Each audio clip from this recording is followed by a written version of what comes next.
ഇന്ന് ഞാൻ ചെയ്ത് കാണിക്കുന്നത് വളരെ പോപ്പുലറായിട്ടുള്ളതും നമ്മുടെ ട്രഡീഷണലായിട്ടുള്ളതുമായ അവിയലിൻ്റെ റെസിപ്പിയാണ്. പച്ച വെളിച്ചെണ്ണ, പച്ചക്കറിവേപ്പില, ചുവന്നുള്ളിയൊക്കെ ചേർത്ത് ട്രഡീഷണൽ സ്റ്റൈലിലാണ്. പക്ഷേ അതിന് മുമ്പ് എനിക്കൊരു കാര്യം നിങ്ങളെ കാണിക്കാനുണ്ട്. ഇത് കണ്ടോ, കല്യാണമൊന്നുമല്ല കേട്ടോ. ഞാൻ പറയുന്നത് ഈ അവിയൽ വെക്കുന്ന ദിവസം തന്നെ നമ്മൾ സാമ്പാർ വെക്കാമെങ്കിൽ നല്ല പ്രയോജനമുണ്ട്. കാര്യം അവിയലിന് നമ്മൾ കഷ്ണങ്ങളെല്ലാം നീളത്തിലാണ് അരിയുന്നത്. അതിൻ്റെ ബാക്കിയൊക്കെ വരുന്നത് സ്ക്വയറിഷായിട്ടുള്ള കഷ്ണങ്ങളൊക്കെ കൊണ്ട് നമുക്ക് സാമ്പാറും വെക്കാം. അങ്ങനെ ഞാൻ ഈ കഷ്ണങ്ങളെല്ലാം അരിഞ്ഞു വെച്ചിരിക്കുകയാണ്. അവിയലിനകത്ത് ഞാൻ വഴുതനങ്ങ ചേർക്കാറുണ്ട്, ചിലർ ചേർക്കാറില്ല. അതൊക്കെ നിങ്ങളുടെ ഇഷ്ടം പോലെ ചെയ്യാം. വീട്ടിലുണ്ടാക്കുന്ന ഭക്ഷണമാണ് ഏറ്റവും നല്ലത്. Home food is the best food, so cook at home. എളുപ്പത്തിൽ ചെയ്യാനായിട്ട് ചട്ടി ചൂടാക്കുക, അതിലേക്ക് തിളച്ച വെള്ളം ഒഴിച്ചാൽ പെട്ടെന്ന് നമുക്കങ്ങ് വെള്ളം തിളച്ച് കിട്ടും. അതിലേക്ക് പച്ചമുളക് ഇടുക, മഞ്ഞൾപ്പൊടി, പിന്നീട് മുളക് പൊടി. ഇതൊന്ന് തിളയ്ക്കാനായിട്ട് സമ്മതിക്കണം. ഒരു അരക്കപ്പ് വെള്ളത്തിനകത്ത് ഞാനിപ്പോൾ ചേർത്തിരിക്കുന്നത്, കാര്യം 1 കിലോ വെജിറ്റബിളാണ് ഞാൻ എടുത്തിരിക്കുന്നത് എല്ലാം കൂടെ. പിന്നെ വേവ് അനുസരിച്ച് അതിലേക്ക് നമ്മൾ കട്ട് ചെയ്ത് വെച്ചിരിക്കുന്ന വെജിറ്റബിൾസ് ഇടുക.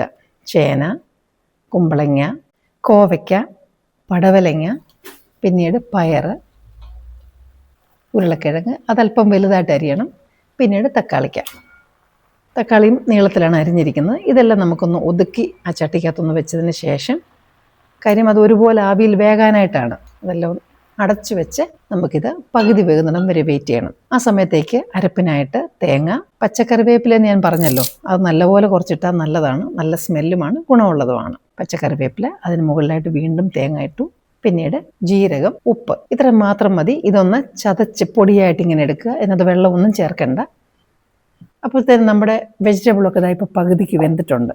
ആ സമയത്ത് നമ്മൾ പുളിവെള്ളം, അത് നമ്മുടെ ടേസ്റ്റ് അനുസരിച്ച് നമ്മൾ ഒഴിക്കുക. കൂടുതൽ വേണോ കുറച്ച് വേണോ അതനുസരിച്ച് ഒഴിച്ചതിന് ശേഷം വേണം നമ്മൾ മുരിങ്ങയ്ക്ക ഇടാൻ, അതല്ലെങ്കിൽ വെന്ത് പോവും. ഇനി ആ ബാക്കി വെജിറ്റബിൾ എല്ലാം കൂടെ ഒന്നുകൊണ്ട് ആ മുരിങ്ങയ്ക്ക ഒന്ന് പൊതിഞ്ഞ് വെച്ച് കഴിഞ്ഞാൽ പെട്ടെന്ന് വേകും. അപ്പോൾ ഇതടച്ച് കുറച്ച് സമയം കൂടെ ഒന്ന് ഇരിക്കട്ടെ. ആ സമയത്തേക്ക് കൊച്ചുള്ളി നല്ലപോലെ ചതച്ച് വെക്കണം. അവിയൽ വെന്ത് കഴിഞ്ഞതിന് ശേഷം നമ്മൾ കറിവേപ്പില, കൊച്ചുള്ളി ചതച്ചത്, വെളിച്ചെണ്ണ ഇതൊഴിച്ചാണ് നമ്മൾ അടച്ച് വയ്ക്കുന്നത്. ഇപ്പം വെജിറ്റബിൾ എല്ലാം വെന്ത് കഴിഞ്ഞപ്പോഴത്തേനും നമുക്ക് അരപ്പ് അതിലേക്ക് ചേർക്കാം.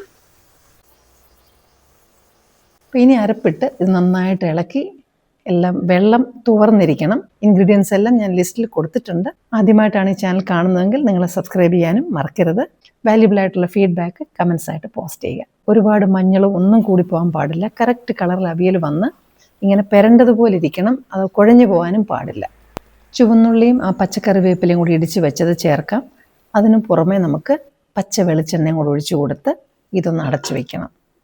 അപ്പോൾ ഇതിൻ്റെ പ്രത്യേക മണവും രുചിയും ഒക്കെ ഇതിലാണ് ഇരിക്കുന്നത്. അതൊന്ന് അടച്ചു വെച്ചതിന് ശേഷം വീണ്ടും നമ്മൾ ഒരു 5-10 മിനിറ്റ് കഴിഞ്ഞതിന് ശേഷം ഇത് ഒന്ന് ചേർത്ത് ഇളക്കി കഴിഞ്ഞാൽ സ്വയംഭൻ അവിയൽ റെഡിയാണ്, ട്രഡീഷണൽ ആയിട്ടുള്ള കളറിൽ. ഇനിയും നിങ്ങൾക്ക് ഇഷ്ടപ്പെടുന്ന മറ്റു നല്ലൊരു വീഡിയോയുമായി വീണ്ടും ഞാൻ എത്തും. Till then I M signing off and you stay safe.